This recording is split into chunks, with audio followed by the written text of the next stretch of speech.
Hello, everyone. Thanks for tuning back in once again to the original Queen Ahmadiyyah Shakur show. I'm your host, Queen Ahmadiyyah Shakur. And so I have some very tragic and very bad news. Okay, actor Malcolm-Jamal Warner, one of the stars of The Cosby Show, is now dead at the age of 54. Now, this has been reported by TMZ, People, ABC News, and a myriad of others. And this is really shocking and surprising. He was only 54 years old. The Cosby Show star Malcolm-Jamal Warner is dead at age 54. A source confirmed Warner's death to People. Now, the insider claimed that Warner was in Costa Rica on a family vacation and drowned while swimming. Costa Rican National Police told ABC News that Warner drowned near Cocles, a beach in Limon, Costa Rica. They claimed that he was caught by a high current in the water and was unfortunately found Sunday afternoon. Warner's cause of death was asphyxia, according to the police. Okay, now they say, however, no official cause of death has been confirmed as of yet. But they say the Post reached out to Warner's rep for comment. Now, Warner played Theo or Theodore Huxtable, also known as Theo, the son of Bill Cosby's character Cliff Huxtable, on the NBC sitcom from 1984 to 1992. Now, in 2021, Warner spoke exclusively to the Post about the legacy of The Cosby Show following Cosby's assault conviction, which was later overturned. He said, I can understand why some people can't watch the show and enjoy it because of everything that's going on now.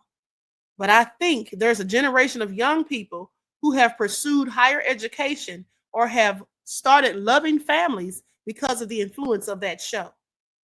So it's kind of like you can't discount its impact on television culture and American culture. Now, he was born in New Jersey, August the 18th of 1970. He was named after Malcolm X and jazz pianist Ahmad-Jamal. His career started when he was a child performer and he attended the Professional Children's School in New York City. There he auditioned for the role of Theo Huxtable on the last day of the show's nationwide search and was selected by Cosby himself. He starred alongside Cosby as Cliff Huxtable, Felicia Richard as Claire Huxtable, Sabrina LeBeouf as Sandra Huxtable, Lisa Bonet as Denise Huxtable, and Tempest Bledsoe as Vanessa Huxtable, and Keisha Knight Pulliam as Rudy Huxtable. And also, let's not forget Raven Simone, who later joined the cast. Now, he was nominated for an Emmy Award in 1986, the same year he hosted an episode of Saturday Night Live. After The Cosby Show, Warner starred in the UPN sitcom Malcolm and Eddie. Okay, this is really shocking to hear. This man was on a family vacation, and due to a tragic accident, he is no longer with us. So my sincere prayers and condolences go out to his family. With that all being said, they go on to say that he starred in the UPN sitcom Malcolm and Eddie alongside Eddie Griffin from 1996 to 2000, followed by the BET sitcom Read Between the Lines from 2011 to 2015. Now, Warner's other credits or notable acting credits include Here and Now, The Fresh Prince of Bel-Air, Jeremiah, Listen Up, Community, Sons of Anarchy, American Horror Story, Freak Show, American Crime Story, and Suits. From 2018 to 2023, Warner played Dr. A.J. Austin on The Resident. He directed an episode of the Fox Medical Show. Warner was also the voice of the producer character on the Magic School Bus. Most recently, Warner appeared in 3 episodes of Fox's Alert Missing Persons Unit that aired earlier this year. Outside of acting, Warner won a Grammy Award for Best Traditional R&B Performance for his song Jesus Children with Robert Glasper Experiment featuring Layla Hathaway, or that was in 2015.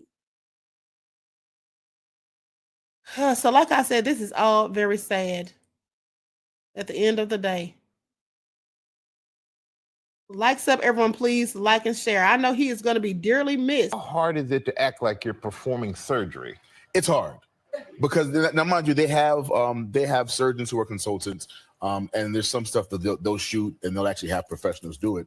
But when we're doing scenes, because the show is shot so well, and oftentimes they'll go from our hands to our face. So oftentimes we have to know the movements we're doing, the medical lingo, and the emotion behind whatever the scene is about. So it's a lot that goes into. You should do all your lines while doing operation. You know, like where you don't, you know, the game where you. Yeah. Because that could help you focus on what's important. Actually, you know, it sounds funny, but that's a hard game. It is. You gotta be steady, man. I'm not going front. We played that game. It's hard.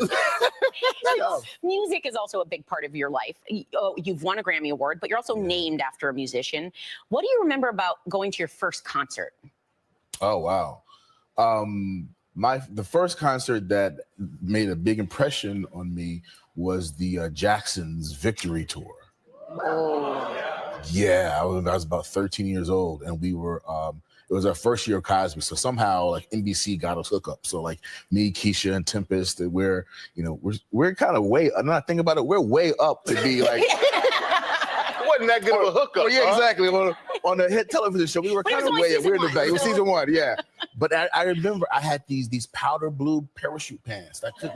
I couldn't wait to wear, and I remember I had them, and I was in the aisles, and I was doing my dance and getting my. But it was great. It really made an impression upon me, just seeing, having grown up seeing those guys, but to see them as adults, like almost stage, yeah. That was great. Powder blue parachute pants. Yeah. No, we have a picture of it. No. I wouldn't be surprised. We don't. the look on your face is like, who did that? Oh man! I should have mentioned that. Well, since we're kind of going back and throwing back, it's perfect. We got a show we're kicking off today, right? Okay. Called GMA Day Time Machine. Okay. So we're gonna go back, man. Okay. We're gonna dig into the vault. We're gonna go back to 1996 on you.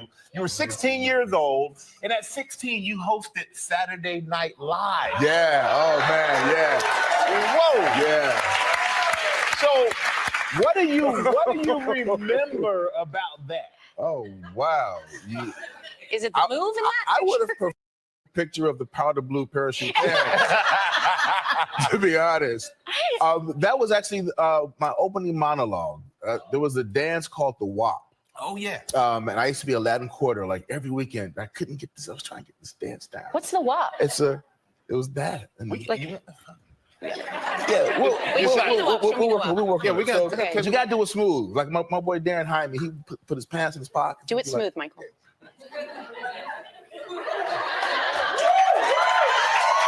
Something like that. Okay. That was like hold on. That was like 30 years ago. Well, you said that, but in that picture, you like this. Yeah. That is what happens when Dana Carvey tries to teach you a dance. Start dancing like Dana Carvey. You're going the wrong way with your stance. Yeah. Now, we're going to go even further back to 1986. Ooh. I don't know if you remember this. It's a show. It's a kid's show, Show Off, a kid's guide to being cool. Wow. We have a clip of What Are We Doing With Our Mouths? Wow. Yo, Dad.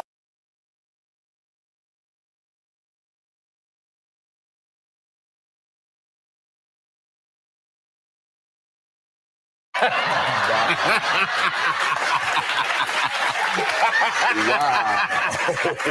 I'm also confused on what emotion she react with. Like my 17-month-old daughter, she would go, wow. Okay, you know what?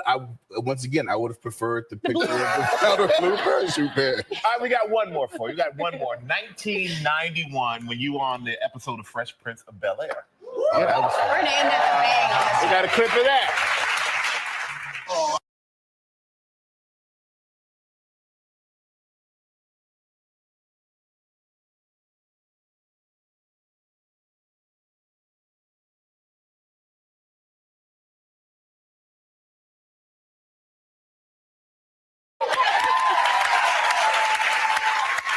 So for you, how is it? I mean, sometimes I'm pretty sure you work so much, you're constantly in all these great things, and you're doing music that you got to forget. You probably forget you do a lot. Yeah, of things. no, there's so a lot when of you get stuff. a chance to go back and see this, Do you remember all these? Yeah, when I look at it, I remember it. It makes me happy that I am on the journey that I'm on now. Like when I watch The Resident, like The Resident is the first time that, and as long as I've been in this business, it's the first time that I look at my work and go, oh wow, I don't suck. Oh. Yeah, like this is the show. Like the Resident is for me. I feel like I'm finally getting the handle on my craft that I've been chasing since Cosby. That's awesome. Yeah, that's the experience I'm having with the show. That's awesome.